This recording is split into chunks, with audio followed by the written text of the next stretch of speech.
So I'm going to ask Andrea some questions, and then we're certainly going to take some questions from the group as well. So we know that you graduated from the greatest school in the planet. Oh, that's right, University of Maryland. From the BravoSolution School of Business with a degree in marketing. So maybe you could just tell people a little bit about, what you do in terms of your job, what your role is. Yeah, so I joined BravoSolution at the beginning of the year as their SVP of Global Marketing. So it's about a $90 million company. The headquarters is based out in Milan, which is always a nice advantage. So really what they were trying to do is improve their global brand. So they were operating very much as independent organizations in each country. And so what they really wanted to do was strengthen their global brand. And so I thought, what a great challenge to bring my experience and help them grow. Okay. And we know you have a pretty illustrious career even prior to that time. So I'm not sure where you described yourself this way, but as a perfect combination of left brain meets right brain. So what does that mean, and how have you been able to use that? Well, it definitely doesn't mean that I'm an artist by any stretch of the word. But when you think about being creative, sometimes people are very high-level thinkers, but not very good at operational or execution. So I feel like I have a pretty good balance of being strategic yet tactical at the same time. So I can kind of think of where we want to go, but also figure out how to get there. Does that make sense? Sure. And I think one of the things that we often see is people that have been in careers that have been in very male-dominated industries. So maybe you could talk to us a little bit about what's it like, or what's it been like being in a fairly male-dominated industry? Yeah, I wasn't sure I really took notice until the middle of my career, and I think that's really what, one of my recommendations is. I wasn't really paying attention. I was really trying to focus on where I wanted to go, and then as I moved up in the company is when I started to realize, wow, there aren't many women as you move up in the organization, and I think that's when I really noticed it.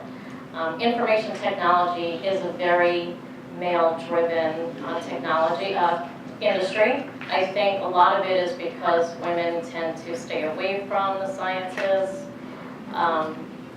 So I think, there's always programs around trying to get women to, take more math, take more science. Really, when I started, so my passion was marketing, and I really started that passion from, it was a consumer behavior class at the University of Maryland. And I said, wow, I really want to be a brand manager, but then realized, well, I was in Washington, D.C., I learned a whole lot of CPG companies. But then being in this area was very high-tech driven. He didn't want to be in the public sector. At that point, even healthcare wasn't really big in Maryland. So there were a lot of high-tech companies. And that's where I kind of saw the, a place to go. And that's why I decided to focus on information technology. And even then I realized there weren't many women in those either. So I tend to, well, if you ask anybody, I like to be the center of attention. I am the third daughter, so I think that just comes with the territory. So I kind of like being special. If you like being special, then it's okay. I think I can show you a picture of our current, and BravoSolution is very, many women, but I want to show you that this is a management team meeting. Wow. Now I took the picture. So this is, I took the picture because for this meeting is that, this is common. This is, BravoSolution is an equal opportunity, so this is, bravo for them for, having me on their team. But this is very common. And I show this picture so that I don't want people, especially women, to shy away from the fact that you walk into a room and oftentimes you're the only woman. So if you like the attention, that's a good thing. If you don't like the attention, I don't know. But they're all very, they don't treat me any differently. And sometimes I don't realize that I'm the only woman because they don't treat me any differently. So I just wanted to, great group, great management team. I'm so proud to be a part of them, but I want to show you that this is so very common. at the upper levels. And so trying to convince young women that don't shy away from it, even though you might be the only woman in the room. It's okay. They'll respect you. So actually, I think it's great you show that picture, because I think, how many people in here can relate to that? Just raise your hands. Yeah. So this seems to be very common as we walk into different things, and particularly, that's one of the reasons why we're interested in enticing more women in business. So in that scenario, what's worked for you? I mean, I hear you saying that you're the last born, and that was a factor. We did get to talk about that earlier. But what's really worked to make people actually listen to you? Because one of the things we hear a lot is, I made a comment, it went nowhere, some guy made the comment, and then they all said, oh yeah, good idea. Right. So, I mean, thoughts about that or tips in that scenario? Yeah, I think so. What's definitely worked for me is focusing on my relationships with men and women. So my relationships with men are no different than with women. So I build trust, they're all my friends. My network is, I love everyone in my network. They've become my friends. So it's your relationships, or at least my relationships, that helped me, as well as, just kind of being myself and not focusing on I'm a woman or they're not listening to me. If you're not listening to me, I'm going to say it again and again. And I have been in scenarios where I think some of my New Yorkness too helps me a little bit, because I can be a little sarcastic, which has gotten me into trouble also. But if I said something and I felt like it didn't go anywhere, but then the man said it, I'd say, yeah, hello, I just said that. So I would not let it pass. And I think a lot of women tend to not speak out and speak up, and also self-promote.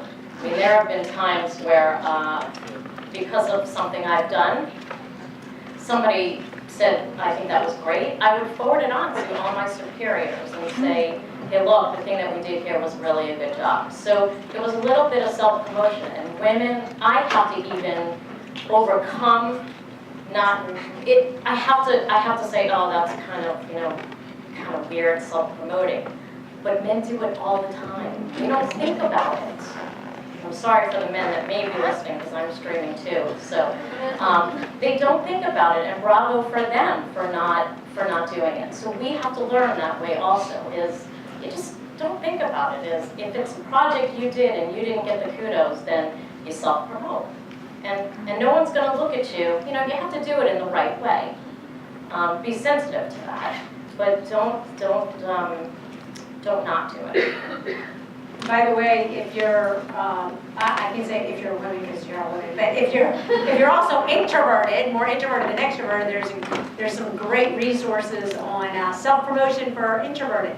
So if you're a woman and you don't self-promote, and then if you're more introverted, you might still not have a tendency to promote.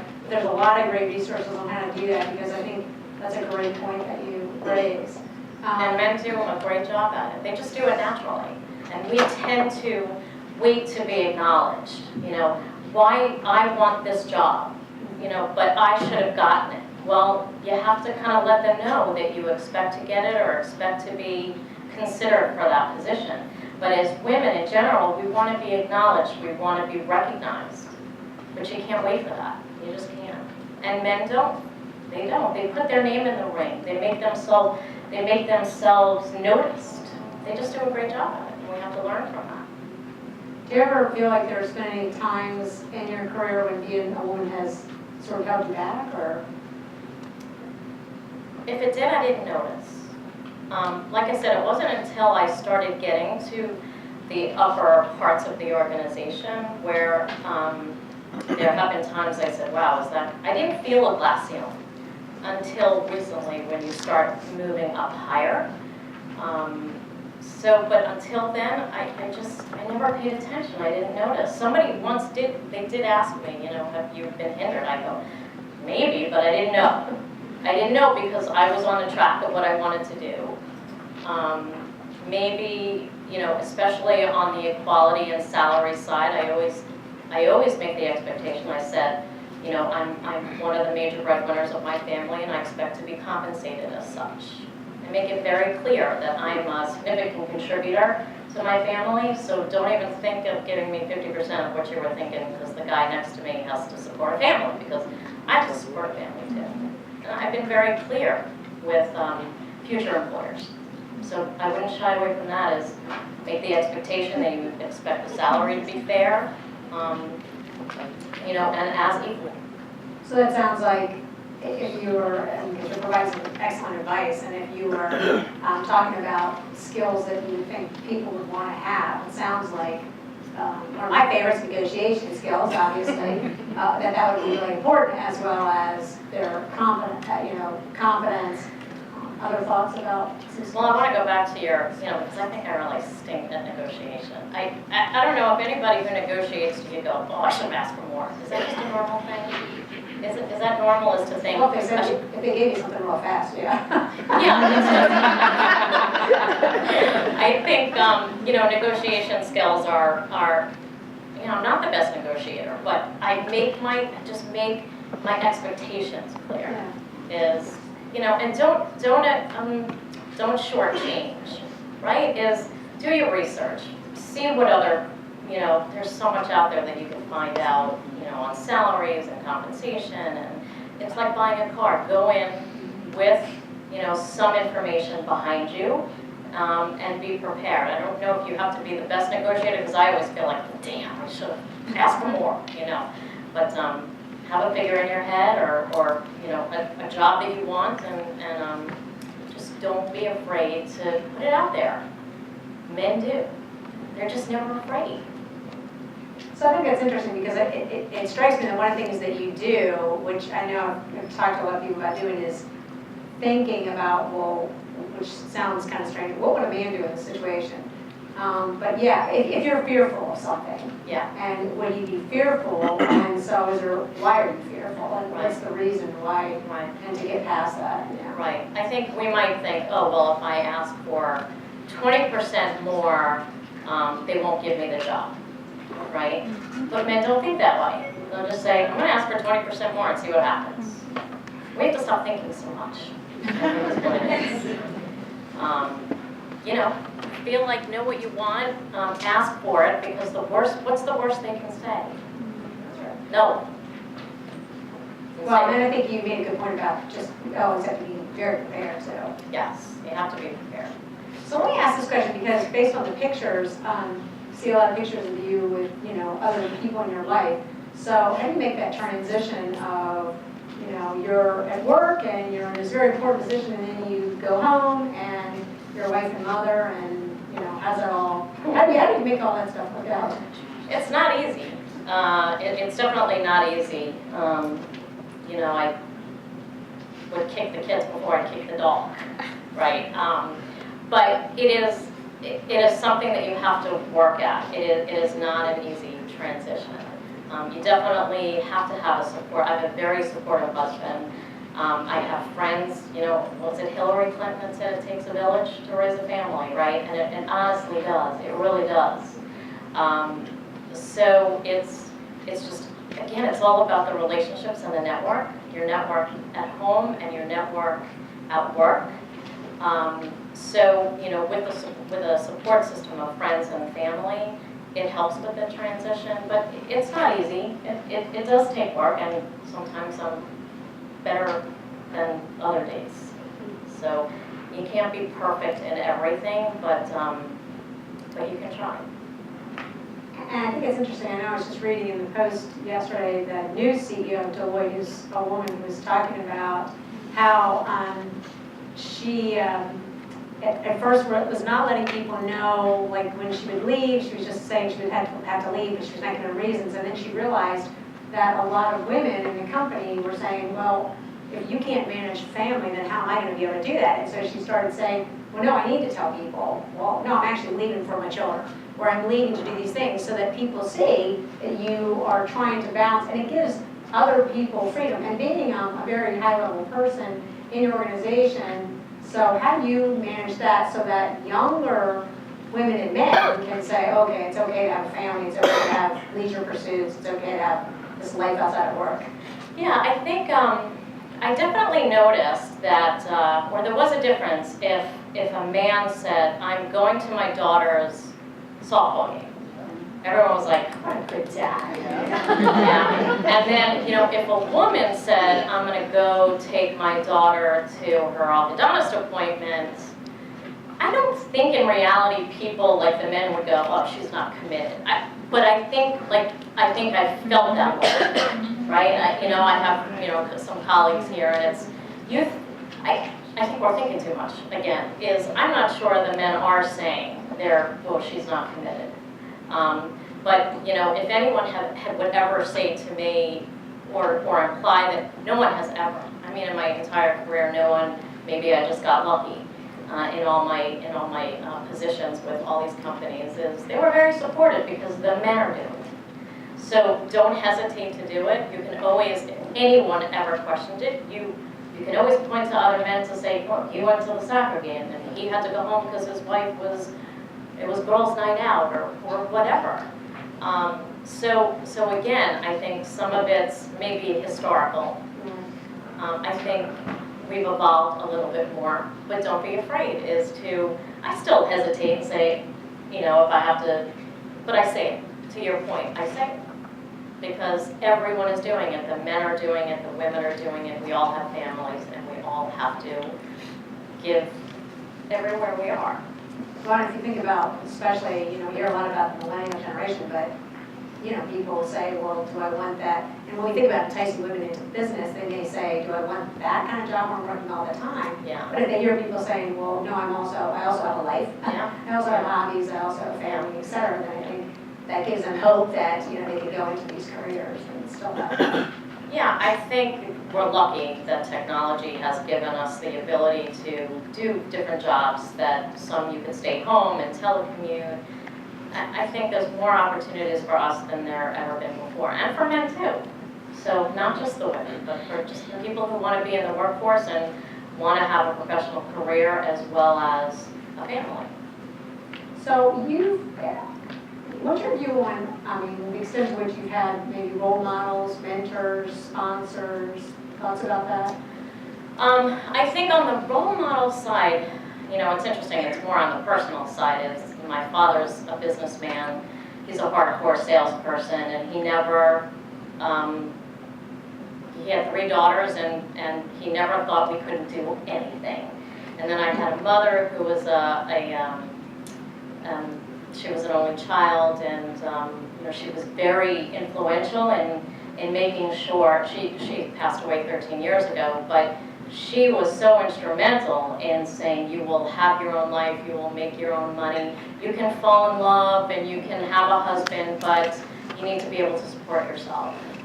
And she, she was born in 1935, for someone, she just was very, so those were kind of my role models. My 2 sisters are role models. But as far as my work, there's one person I can, kind of point to, and that he told me different types of finance classes to take or whatever, but I think I have such strong relationships. I learned from so many people, so I can't, on the professional side, I learn from everyone what to do and what not to do. I want to be like him or her, I don't want to be like him or her. So I can't point to one mentor in my professional because, I'll always impress upon you that relationships and network, it can work for you completely. So if you don't have one mentor, you'll have many.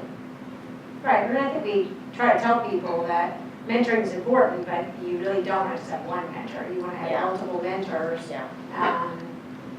We've been talking a lot too about the importance of just having sponsors, people that can, and so I don't know to what extent you have people that sort of put you into those high visibility assignments, because that's something really important for women, is not just having mentors, but people that can actually take a chance on you. Yeah, I do. He was a CEO for many companies, and he did do that. He always, gave me an opportunity to, and there were some positions he put me in, I'm like, I don't think I can do that. But you can. And, it's the other thing I would say to all of us is, you can stretch yourself. You'll know if you can do it, or there are some things you go, oh, I've never done that, but you'll be able to do it. So I would never shy away from a challenge, ever. So if you were, which you haven't given advice, but what would be some of the tips that you would say that professionally, to this audience about things that they, should think about doing? Yeah, I'd say there are 3 things.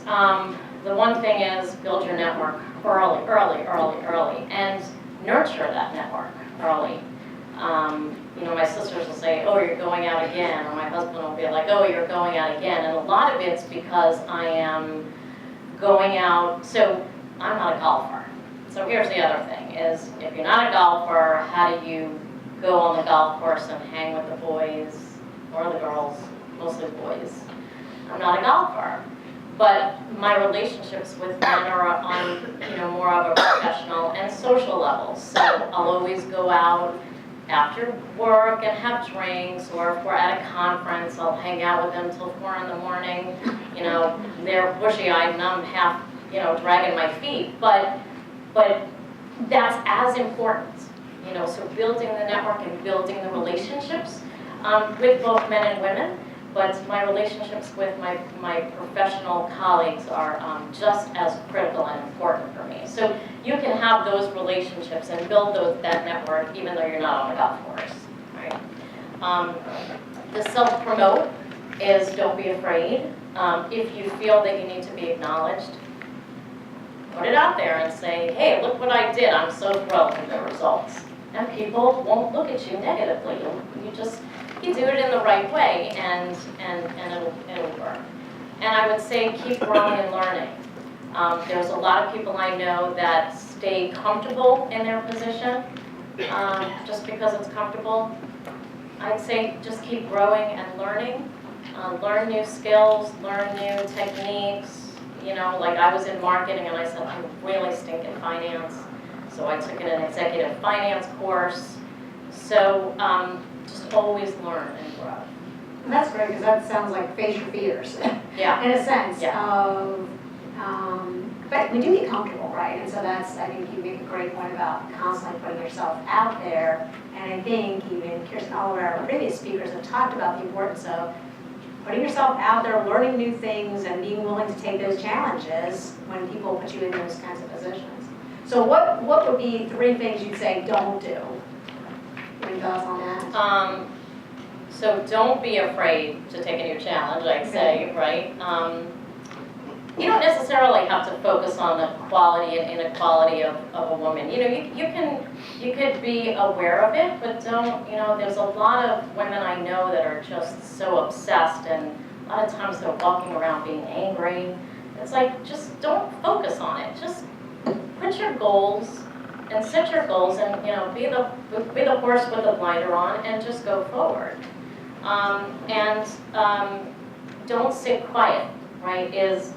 Even when I'm in a conference room of all men, and I did this more when I was younger, and I was in a conference room of all men, and I wanted to say something, and in my head, it must have felt like 15 minutes of, okay, if I say this, but if I say this, or if he says that, and then I don't know the answer to that, and I was exhausted, and I didn't even say anything. So I would really, just, again, this is what men do, they'll speak out.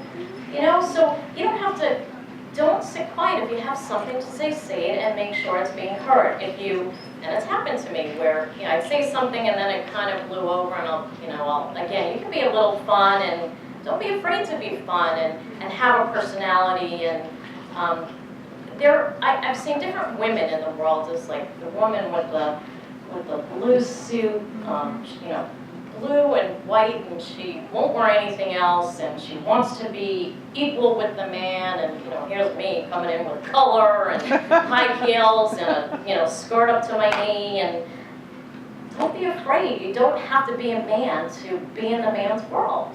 Embrace being a woman. Use what works appropriately. Be yourself and laugh with them and joke with them. Don't be afraid. They're really kind of cool. So, did I answer that? I think I got myself lost. No, I think you did. I think this is great because you talked about embracing who you are as a person, and I think we want people to develop all the skills they need, but then to figure out who they are and to use their own personalities to to be successful. But you said earlier too, you've watched people in terms of what would you do and what would you not do, and I think that's really powerful too. Yeah. And trying to learn from other people about things to do. Yeah, and who you want to be. Who you want to be is, I like that style, or I like that approach. I had the prior, at my company that I just left, and he was a great marketing person, and he was so creative, and he didn't hesitate trying really crazy things, and I was always so reserved, just thinking, oh gosh, if I make a mistake, the world will come down, and so there's so much to learn from both men and women, and it'll help you to find who you want to be. So I think one of the questions that people always are curious about when someone's very successful like yourself is, did you have any failures, and how did you deal with those, and how did you get past that? And, Professionally or personally? well, whatever you want to talk about. I remember we're screaming. That's right. That's what I want to expose. On the failure side, I can't think of anyone in particular, but there are things that have gone wrong, and I also had to take ownership of it and say, yeah, that was my mistake, and that's hard to do. It's really hard to do. I don't know if it's hard for men, but I know for me as a woman, it was really hard to, say, okay, I'm going to take responsibility. I think that's what you have to do, is just if something goes wrong, you can say, look, I thought the expectation would be this, I made a mistake. Yeah. So once you say that, it's like, the first step over the cliff, and then you're fine. You'll be okay. You just, take ownership of it, because you were put in a position to make a decision.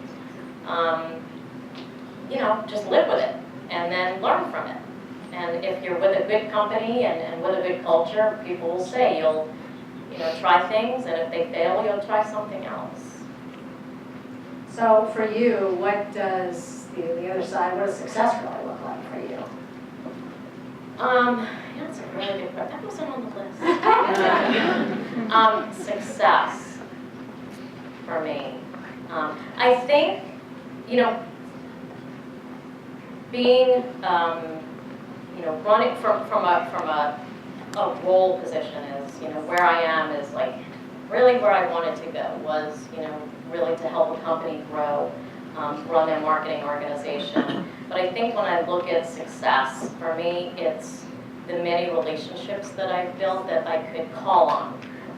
I have, people I can call on all the time. I had a finance question, and I contacted my friend Mimi, who's in finance in my other company. I had a marketing question, and I contacted an old colleague of mine. And so I think I am as good as I am because of the support system I could draw on. Because not one person has the right answer. We'll always have the answers. You can't be good at everything. And people, I think success for me are people that call on me, that, want my opinion and, and my advice. So I think that's my sign of success. So would you also say that, because this question comes up for probably every woman, that can women have it all, and do you? Women can have it all, but not at the same time.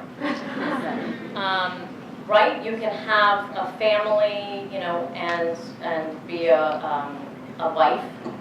There's three roles: the professional, the mother, and the wife. Right? Immediately. And then you have your extended. So I don't think I'm good at it all at one time. Sometimes I'm not the best wife, or I'm not the best worker, and I'm not the best mother. I think you have to decide how much of the work you want. So I think you can do it all. I think you can't expect to be perfect at all of it. My friends will say, the kids don't have school on Friday. I'm like, I didn't know that. I mean, if they don't tell me, I don't know. Is that a good mother or not? I don't know. And that's why I said I think to have it all, the support system is really important. And I think that's the only way I was able to make it work.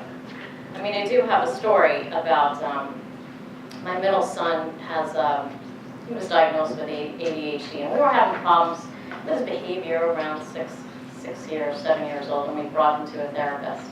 And the therapist said, draw a picture of your family. Okay, so the therapist looks at the picture, and he points to the stick figure, and he says, who's that? He goes, that's my daddy. And he says, well, who's that? And he goes, that's my brother Alec. And he says, who's that? And he says, that's me. And he says, another little stick figure, who's that? Well, that's my sister Julia. And then he points to the bird, and he goes, what's that? He goes, that's my mother, because she always flies away. So, what did that do to me? It broke my heart, right? Breaking everybody else's heart. Right? Now, I told him that story, he's like, I don't remember it, and I'm fine. So he's okay. He's okay, you know? I was there for the important times. The guilt thing is, you can't let it build guilt, you know, you can't, I mean, there was another time where my husband was a stay-at-home dad for the beginning in the early years. And I was in the office, I called him, and there's like 6 women cackling in the background. Some of them are here right now. And I'm like, what's going on? He's like, oh, we're just having play dates. There are 6 women. One is on my treadmill. You know, one is having a happy hour. I don't know. And I'm sitting there, and I could have felt sorry for myself.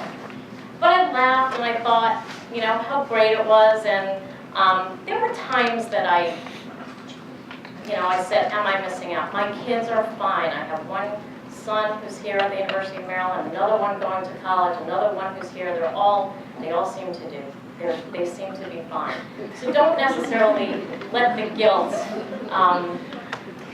consume you. Is that there are times when your son thinks you're a bird. I have to say that's my goal. I have to do this for my family. I want to do this for my family. Well, it sounds like you also have just a really good perspective and good sense of humor as well. I think you have to. Or else you'll cry. I mean, you're just going to cry if you don't laugh. Yeah. Okay, so I want to ask you a last question, then turn it over to the audience about, so we know that University of Maryland holds a special place for you, so can you maybe tell the rest of the group why is that? You know, I had lots. She has good colors on, right?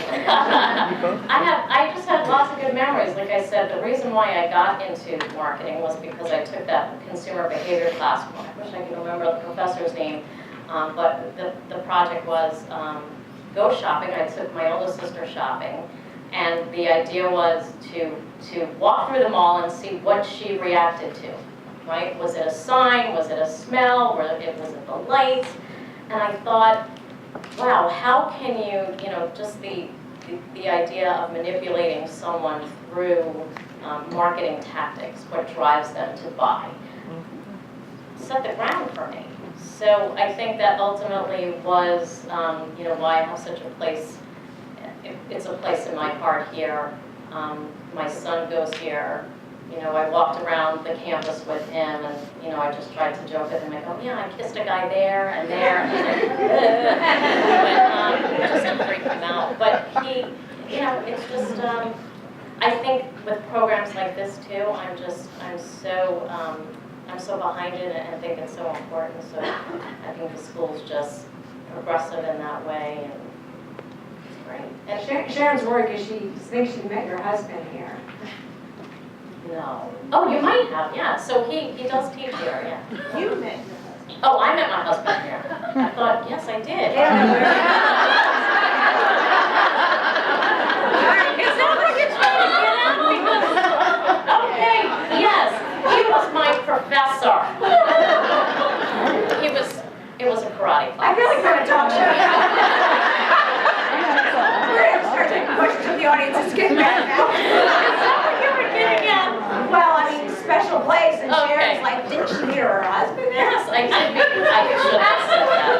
That's all right. We're work focused. She's talking about what got her into her career. Okay. Right. Now I'm going to switch gears. So yes, my husband, he got his PhD here. He teaches here. I did meet him here. Yeah, it was a 2-credit karate class, by the way. And I was in a sorority, and they all asked, did you get an A? And I'm like, of course I got an A. So.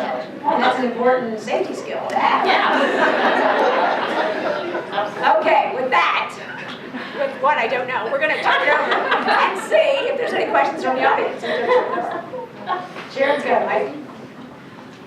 Yes, we have questions all over the place. Okay.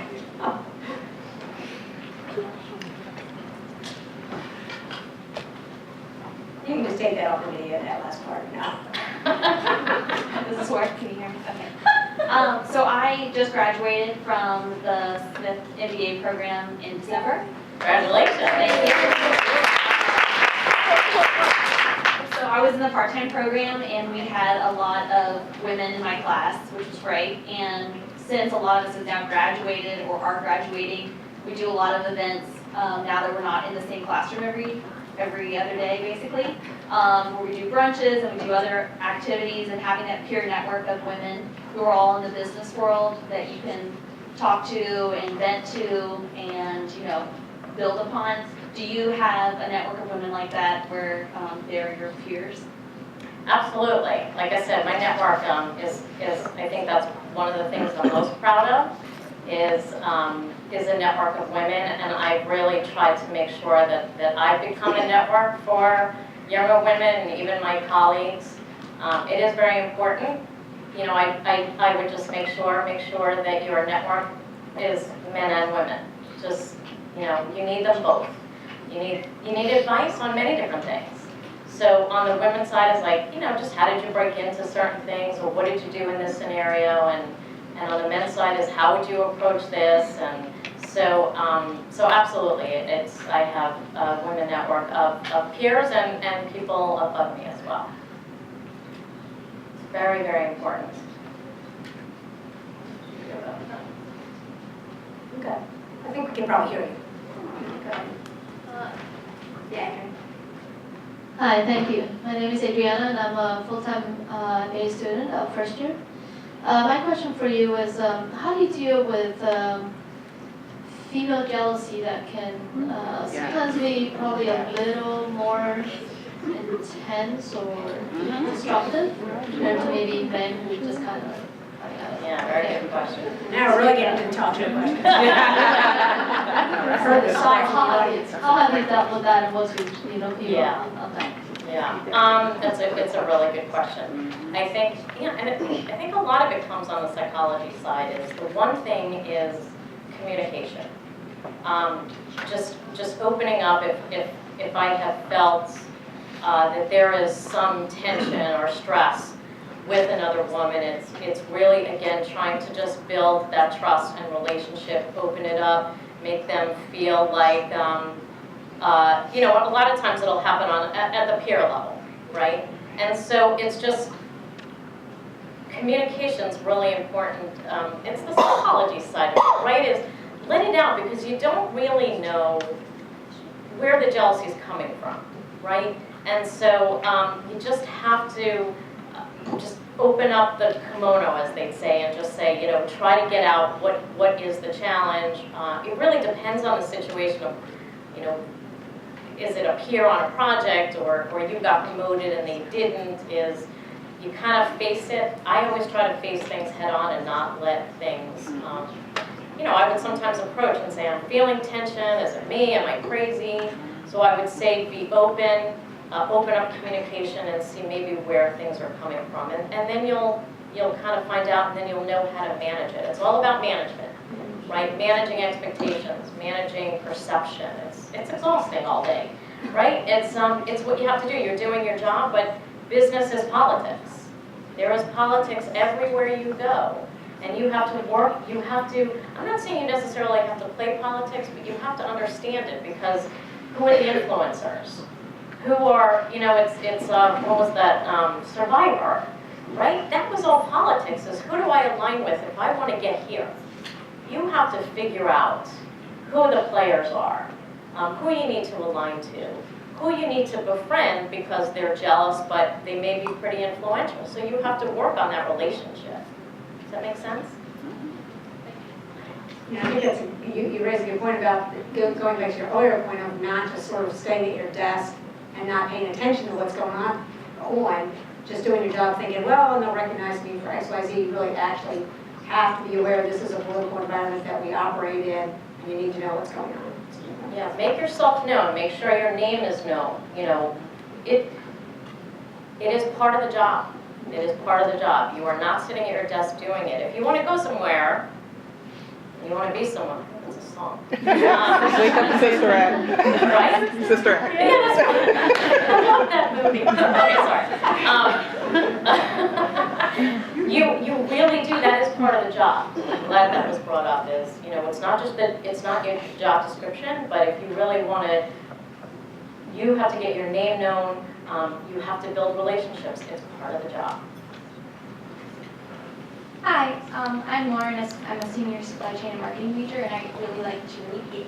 I really like to read, specifically marketing and professional books, and I was wondering if there were any books or other learning sources that you found particularly useful, or you do find particularly useful as technology advances. Yeah, it's interesting because I used to read a lot of books, but I'm all about, you know, the different types of like CMO.com. There are lots of microsites, LinkedIn groups.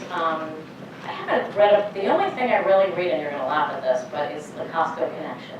It's from Costco. The reason why, it covers finance, it covers marketing, it covers business behavior, it covers sales, but it really covers a lot of things. But from book standpoint, you know, there's lots of great books like Al Rees on, perception is everything. But to keep up with a lot of the technology trends, it's a lot of the social network type stuff like LinkedIn and microsites and things like that. So I can't say I'm reading any particular book at the moment, but there's something like CMO.com, which keeps me up to date on lots of different, you know, what's happening in the world of marketing. And you who want supply chain, because that's where I'm So I think we have a question from streaming, right? Yeah, we have two questions from the San Francisco streaming party. So the first one is, do you think you've been lucky in family-friendly organizations or to help your balance, or do you think most organizations are embracing balance? I think in these days, most organizations are embracing balance. I think it's almost a requirement for them to attract good talent. So back in my early career, I think it was a lot harder. But now I think you have a right to have that expectation because you want to work for a company like that. So when you're out in the real world and having to find a job is, you can be picky and see what their policies are because they need to do that to attract the good talent. All right, and our second question is, what are some tips for getting sponsorships? You mean like mentor sponsorships, I guess? You know, I'm going to go back to relationships. Is you have to put yourself out there. People aren't going to come to you naturally. So if you see that if there is someone that you really like their style, or you don't necessarily have to ask, will you be my mentor? You don't, but you can go to them and say, I need your advice.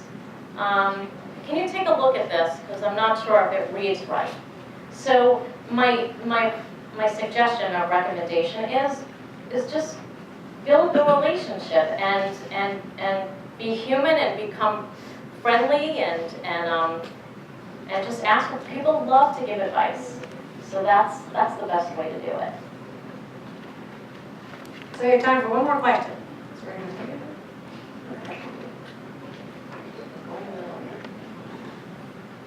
Hi, Andrea. I'm Yanti Ma. I'm a 2017 MBA candidate.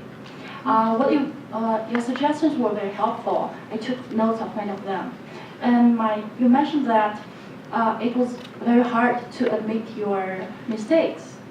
I think that makes you a very good leader, because I used to meet some leaders that attribute all the successful projects to themselves and the failed ones to their co-workers, you know.